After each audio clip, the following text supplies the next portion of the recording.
Everybody from individual retailers to Fortune 500 companies is talking about branding today. Everybody. But I'll be honest with you, in my 30 years of experience, I frankly think most people still don't get it.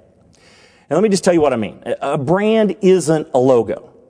It's not an identity. It's not even a product. Now, those things are all part of a brand, but really what a brand is an experience. Let me define it for you. Think of a brand this way. It's an experience, or it's an emotion, or probably better said, it's a perception that somebody other than you has of what it's like to do business with you.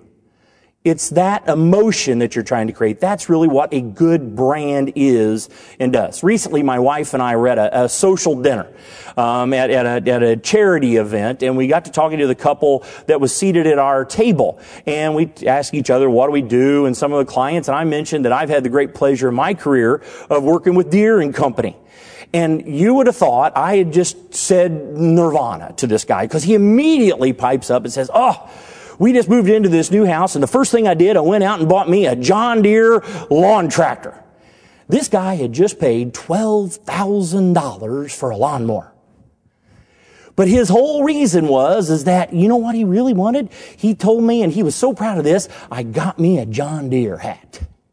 Now, this wasn't a guy who grew up on a farm, or he didn't own a construction company, but he had the impression of what? That's the kind of business and people and other owners that he wants to be associated with. So begin to think about, are people saying that about us?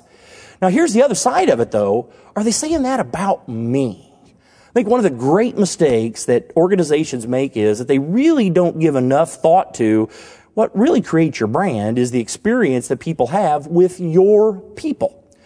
So to that end, let's think about it personally for a moment. How do you become your own brand? How do you become a brand of one? How do you do that? There are three things you really need to think about. First of all is competencies. So that's what you do. All right? And we all have them. Standards. That's how you do it. And then the other and final and as critical a piece, that's style. That's about the relationship that you have both inside and outside your organization and how you begin to create that. I got a great test for you as you think about becoming your own brand. You're walking out of a restaurant, and in comes one of your customers with one of their friends, someone who you don't know. And you don't really have time. You're in a hurry. You're on the way to a meeting. They're obviously got some things that they're discussing. And so consequently, you don't have time to do anything other than a cursory hello, how are you? And you walk on. But just as you're getting out of earshot, you hear your customer's friend say to them, who was that? How do you want them to answer that question? What would your brand be?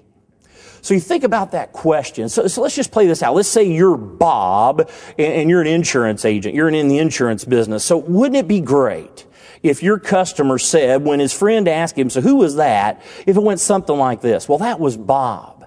He's my insurance agent, and I've been working with him for years. He absolutely makes sure that I know every possible opportunity that I have to mitigate risk in both my family and personal life and my business. Without a doubt, he is the best that I've ever seen in understanding what customers want and help them make the right decisions.